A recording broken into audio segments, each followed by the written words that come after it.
Our last speaker for the evening is the Honorable Andrew Gonring. I'd like to welcome him.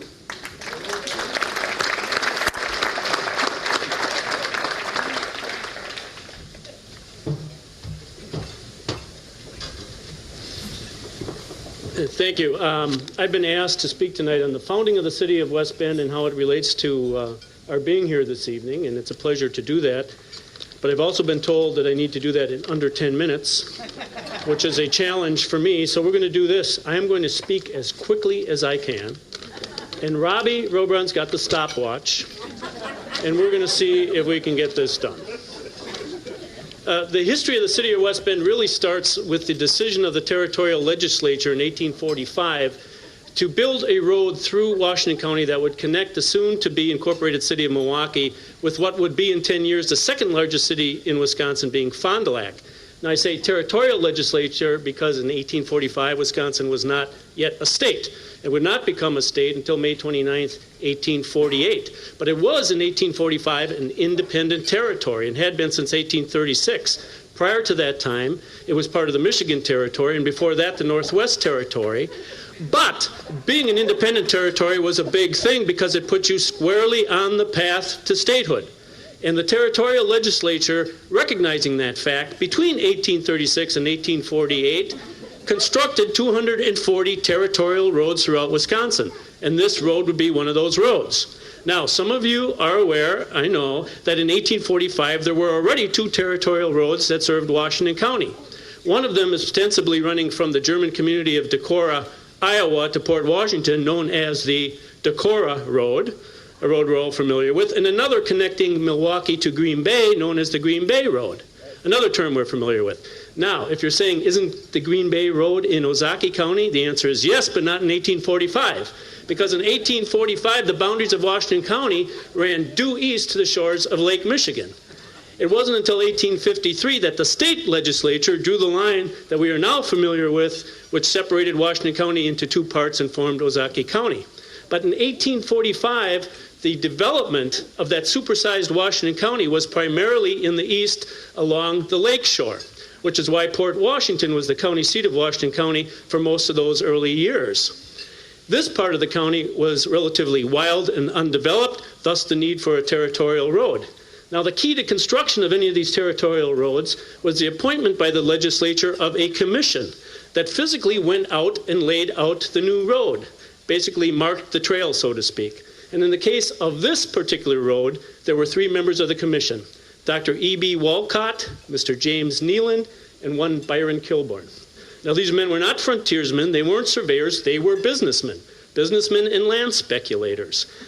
James Neeland, for example, was a Milwaukee merchant who made a small fortune ultimately in real estate. Byron Kilbourne, of course, had already made a small fortune in real estate, owning most of the land west of the Milwaukee River in what is now downtown Milwaukee, while his arch nemesis, Solomon Juneau, owned most of the land to the east. Now, without offense to any of our elected political officials here this evening, I have to believe that appointment to one of these territorial road commissions involved a certain amount of political patronage, because it was a plum job. Just as in the case of the western migration of the railroad, if you're the one laying out the new road, you are all automatically determining what land is going to be more valuable than other land as it relates to that new road. And because you are the first one to know that, you obviously have the first opportunity to purchase that land, in this case from the territorial government. And I am sure that when Walcott, Neeland, and Kilbourne set forth from Milwaukee by horseback to lay out this new road, accompanied, by the way, by a surveyor by the name of Jasper Vliet, another familiar Milwaukee road name, I'm sure they had in mind the mental purpose of finding some land that would be suitable for settlement that they could purchase adjacent to the road, which would be good for the citizens of the territory using the new road and good for the commissioners themselves. And that's exactly what happened when they got approximately halfway between the 2 cities and found suitable land adjacent to a bend in the Milwaukee River. But that land that they liked for settlement was already occupied by a squatter by the name of E.N. Higgins. Squatters were common on the territorial lands, and there were ways you could deal with squatters. But Kilbourne, being the businessman that he was, took the pragmatic approach and simply said to Higgins, look, why don't you enter into a partnership with me and Neeland, because we intend to purchase from the territory this land you've been squatting on. And that's what they did. In November of 1845, they traveled to the Territorial Land Office in Milwaukee and purchased 720 acres of what is now downtown West Bend for the grand sum of $900 or $1.25 per acre. All right, now we have land for a settlement. We have to come up with the name of that settlement. And the historians, people like Carl Quickert in his 1923 book, A Story of Washington County, and Dorothy Williams in her 1980 book, The Spirit of West Bend, all agree that it was Byron Kilbourne who came up with the name West Bend. How he did that, I have no idea, because it has always seemed to me that if you are going upstream, the river bends to the north. If you're coming downstream, it bends to the east. Be that as it may.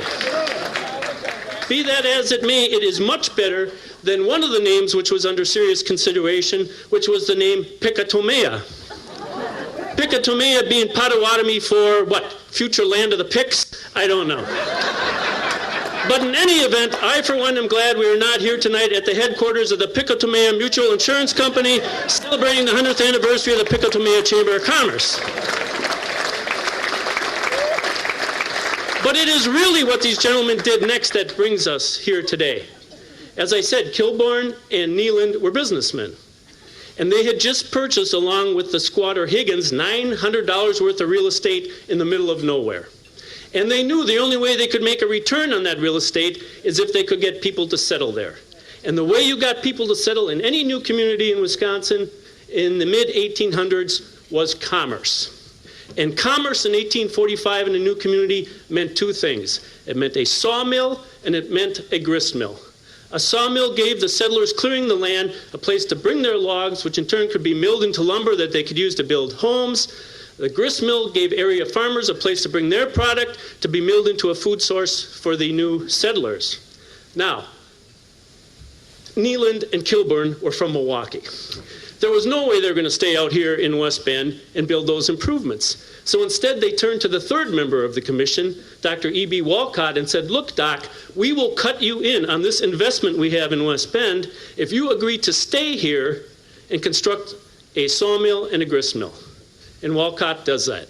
He imports workers from Milwaukee. He builds a dam to harness the river. He completes the sawmill in 1846. He completes the grist mill in 1848. And for that reason, Walcott is often called the father of the city of West Bend, because the construction of those improvements had the exact effect anticipated by Kilbourne, which is that people began to settle here. And on the heels of the settlers come the merchants. People who set up stores like general stores and hardware stores and feed stores, and in the case of West Bend, particularly bakeries.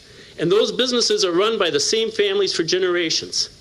And on the heels of the merchants come the industrialists. People like Louis Lucas, as we would pronounce it, a Frenchman, who comes to West Bend and says this is a perfect place to build a forge, and that forge ultimately becomes the home of the Gales Brothers Farm Implement Company. And people like Balthasar Getter, a German immigrant, who sees the grist mill and the natural flow of water and says, what a great place to build a brewery, which he does, which is ultimately owned by the Meyers and finally the Walters and becomes the home of Gunnar West Bend Lithia beer.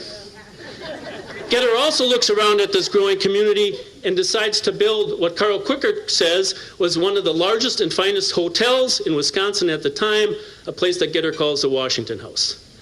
And when the railroad comes to town in 1873, things really explode from the standpoint of commerce. And commerce continues to grow until the summer of 1913, when a group of local businessmen, people with names like Pick and O'Mara and Ziegler and Gale and Walters and Fugie, get together to form an organization, quote, to promote the general interests of the city of West Bend and good fellowship among the citizens thereof, end of quote. And they call that organization the West Bend Commercial Club, and it continues under that name until November 6, 1930, when by resolution they changed the name to the West Bend Chamber of Commerce. So here we are 100 years later, celebrating the 100th anniversary of the Chamber of Commerce. We congratulate them on where they are. We look forward to where it will be in the future. But in doing that, we must always keep in mind those early men of commerce, not only those who founded this organization 100 years ago, but those original men of commerce who had the vision to see what this bend on the river might become. Robbie, what do we got? 9 minutes and 45 seconds. 9 minutes and 45 seconds. Thank you.